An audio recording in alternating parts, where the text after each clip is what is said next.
नमस्कार। आज हम हिंदी भाषा की 8वीं कक्षा की पाठ्य पुस्तक ज्ञान सागर के पाठ 19 जीवन का सच का अध्ययन करेंगे। इस पाठ में एक मित्र अपने दूसरे मित्र को पत्र के माध्यम से अपने उस अनुभव को साझा कर रहा है जो उसने बीते दिन अनुभव किया। तो आइए देखते हैं। प्रिय रेखा, जो मित्र जिससे पत्र लिखा जा रहा है उसका नाम है रेखा और जो पत्र लिख रहा है वह है तन्या। सप्रेम नमस्ते। बहुत दिनों से तुम्हें पत्र नहीं लिख पाई, मुझे तुम्हारी बहुत याद आ रही है। आज मैं एक विलक्षण अनुभव से गुजरी हूँ। विलक्षण का अर्थ है अद्भुत या जिसमें अत्यंत विशिष्ट लक्षणों वाला, जिसमें विशिष्ट अलग से अलग लक्षण हो, जो अलग से दिखे, जिसने मेरे मन पर गहरा प्रभाव डाला। मैं इस अनुभव को तुझसे साझा करना चाहती हूँ। साझा का अर्थ है यहाँ पर बांटना, कि बांटना चाहती हूँ। आज कक्षा में गणित की अध्यापिका ने 5 मुश्किल सवाल हल करने को दिए। हमारी कक्षा में सबसे मेधावी छात्र, मेधावी का अर्थ है जो सबसे कुशाग्र बुद्धि वाला है या बुद्धिमान है, जो सबसे, रोहन ने 15 मिनट में ही सारे सवाल हल कर लिए। हम सब यह जानने को उत्सुक थे कि रोहन के लिए इतने कम समय में यह कर पाना कैसे संभव हुआ। वो सब जानने चाह रहे थे कि उसने इतने कम समय में ये 5 के 5 सवाल इतनी जल्दी कैसे हल कर दिए। उसका उत्तर और भी चौंकाने वाला था। उसने सबको बताया कि उसका एक बड़ा भाई है जो दिव्य चक्षु है। उसने क्या बताया कि उसका एक बड़ा भाई है जो दिव्य चक्षु यानी कि जो देख नहीं सकता। वह कॉलेज में गणित विशेष पढ़ रहा है। मैं उसके लिए सारे पाठ जोर जोर से बोलकर पढ़ता हूँ। ऐसा करने से मैं बहुत कुछ सीख जाता हूँ और मेरा भी अभ्यास हो जाता है। तो उसका जो भाई है वह देख नहीं सकता, इसलिए जो रोहन है वह उसके जितने भी पाठ होते हैं उन्हें वह जोर जोर से बोल बोल कर पढ़ता है। इससे वह भी बहुत कुछ सीख जाता है और उसका भी अभ्यास हो जाता है। जैसे छोटे बच्चों को स्कूल में मौखिक कार्य अधिक करवाया जाता है, उन्हें बार बार पहाड़े ABCD या जो भी है वो जो भी उनका जो कार्य होता है उन्हें याद करवाने के लिए उन्हें ऊंचा ऊंचा बुलवाया जाता है, जिससे उनका अभ्यास हो जाता है। जहाँ मुझे कठिनाई आती है वहाँ मैं अपने भाई की मदद से विषय को समझ लेता हूँ, और यदि उसे कोई भी दिक्कत आती है तो वह अपने भाई की मदद से उसे समझ लेता है। रोहन की बातें सुनकर हम सब चकित रह गए। हमारी कल्पना में भी न था कि कोई प्रज्ञाचक्षु छात्र शिक्षा के इन शिखरों तक पहुंच सकता है। प्रज्ञाचक्षु यानी कि जो दिमाग से बुद्धिमान है, जिसका दिमाग बहुत ही तेज है। हमारी जिज्ञासा को देखते हुए अध्यापिका ने दिव्यांग लोगों के जीवन से ऐसे बहुत से उदाहरण दिए जो देख नहीं सकते, बोल नहीं सकते, सुन नहीं सकते, फिर भी जीवन के प्रति उनके उत्साह में कोई कमी नहीं है। यहाँ पर जो दिव्यांग शब्द है वह उन बच्चों के लिए प्रयोग किया गया है जिनमें शारीरिक रूप से कोई भी दिक्कत होती है, जैसे कोई बोल नहीं सकता, कोई देख नहीं सकता, कोई सुन नहीं सकता। वे जीवन में बहुत कुछ करना चाहते हैं। बिल्कुल सही बात है कि वो बच्चे बेशक असहाय हैं, लेकिन वो बहुत कुछ करना चाहते हैं अपने जीवन में।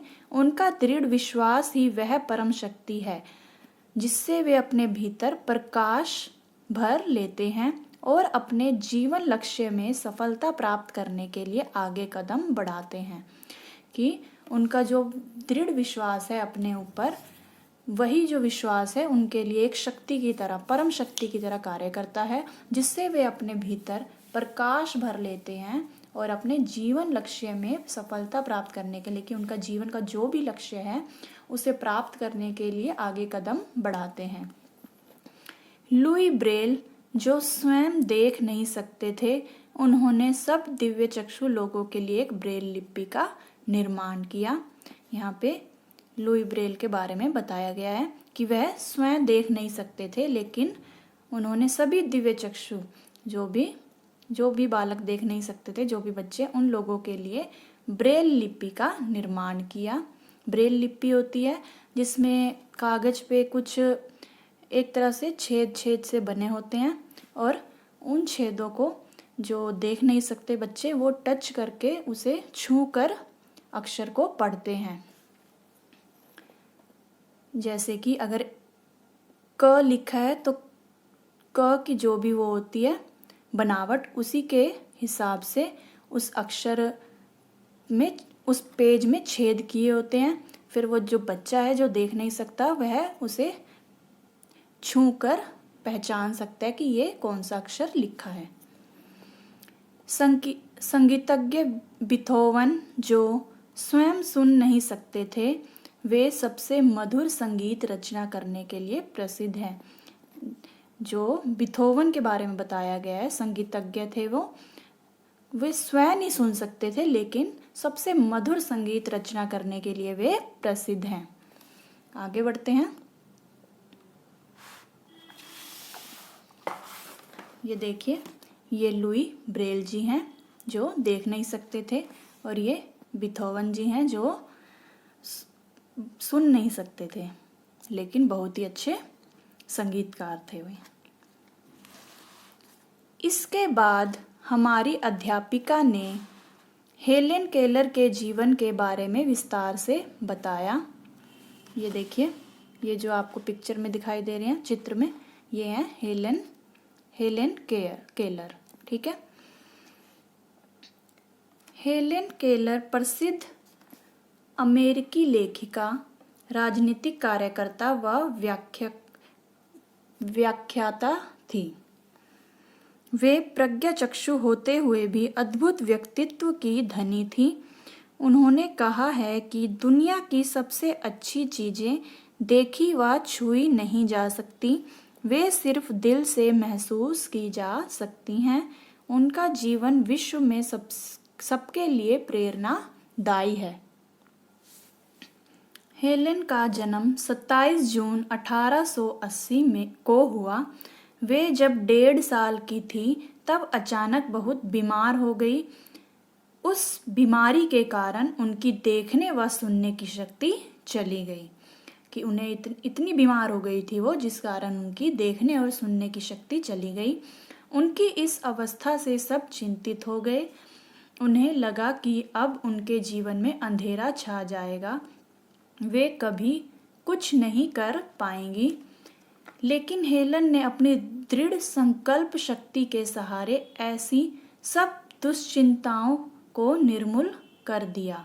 यहाँ पे दुश्चिंताओं का अर्थ है बुरी चिंताएं। जितनी भी बुरी चिंताएं थी उनके मन में, उन्हें क्या कर दिया? बेबुनियाद कर दिया, उन्हें हटा दिया। अपने परिवार व अध्यापिका सुलीवान के सहयोग से उन्होंने स्नातक की डिग्री प्राप्त की। उन्होंने सदा आत्मदया को अपना सबसे बड़ा शत्रु माना। अपनी कड़ी मेहनत के बल पर उन्होंने अनेक पुस्तकों की रचना भी की। यहाँ पर आत्मदया का अर्थ है कि जो व्यक्ति अपने आप पर दया करने लगता है, अर्थात उसे अपनी क्षमताओं पर भरोसा नहीं होता और अपने मन में वह दया का भाव उत्पन्न कर लेता है अपने ही प्रति। अपनी कड़ी मेहनत के बल पर उन्होंने अनेक पुस्तकों की रचना भी की। हेलेन मानती थी कि जब खुशियों का एक दरवाजा बंद होता है तो दूसरा खुल जाता है, लेकिन काफी बार हम उस बंद दरवाजे को देखकर पछताते रहते हैं, जिससे नए खुले दरवाजों को देख नहीं पाते। हेलेन का जीवन ऐसे प्रेरक प्रसंगों से भरा पड़ा है जिन्हें समझने से हम अपने भीतर नई शक्ति, नई ऊर्जा प्राप्त करते हैं।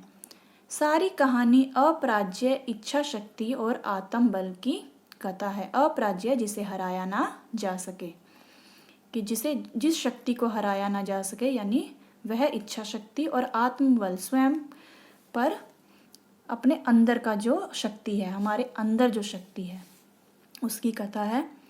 अपनी देखने व सुनने की शक्ति छिन जाने पर उन्होंने बोलना भी बंद कर दिया, मानो बोलना भूल गई हों।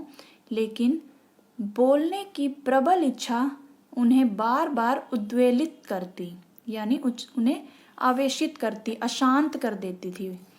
वे तरह तरह की आवाजें निकालती और ऐसा करते हुए अपना एक हाथ गले पर और दूसरा हाथ होठों के ऊपर रखती थी ताकि दोनों जगह होने वाले परिवर्तनों को महसूस कर सके, लेकिन कभी कभी प्रयास करने पर भी वे बोलने में असमर्थ रहती। इससे उनका गुस्सा व तनाव बढ़ जाता। एक दिन वे अपनी अध्यापिका के साथ होरेस मान स्कूल की प्राचार्य सारा फुलर से मिलने गई, जिन्होंने हेलेन के अनुरोध को स्वीकार कर उन्हें पढ़ाने व बोलना सिखाने का जिम्मा उठाया। सर्वप्रथम सारा जी ने बोलते हुए हेलेन के हाथ को अपने चेहरे पर रखा कि जब सारा जी बोल रही थी तो उन्होंने हेलेन के हाथ को अपने चेहरे पर रखा ताकि वह होठों व जीभ की बनावट और उनमें आ रहे परिवर्तनों को समझ सके। उनकी नकल करते करते वे पहले कुछ अक्षर बोलना सीखी और धीरे धीरे पूरे वाक्य बोलने लगी। जब उन्होंने पहला वाक्य बोला तो उनकी खुशी का ठिकाना न रहा। यह सिलसिला यहीं नहीं रुका। धीरे धीरे कठिन परिश्रम व अथक प्रयास द्वारा वे खूब अच्छी तरह बोलने लग गई।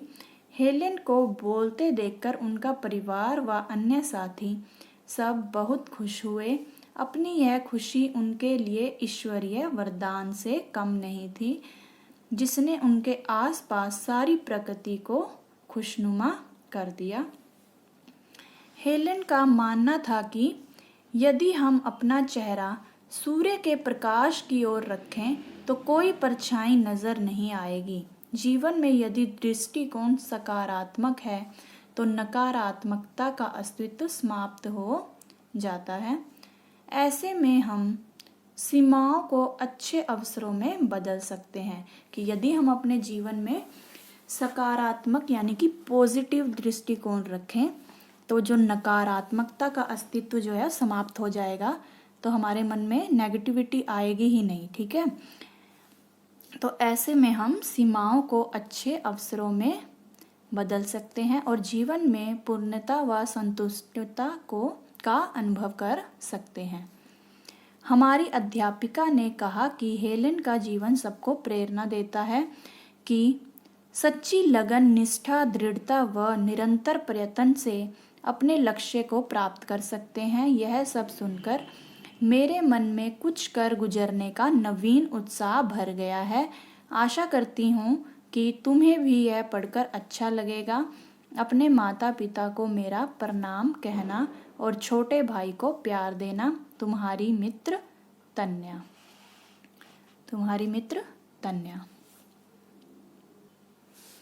तो आपने देखा कि किस तरह लुई ब्रेल, बीथोवन और हेलेन केलर जो दिव्यांग थे, लेकिन उन्होंने फिर भी अपनी सच्ची लगन से, निष्ठा से और अपने दृढ़ संकल्प से अपने लक्ष्य को प्राप्त किया।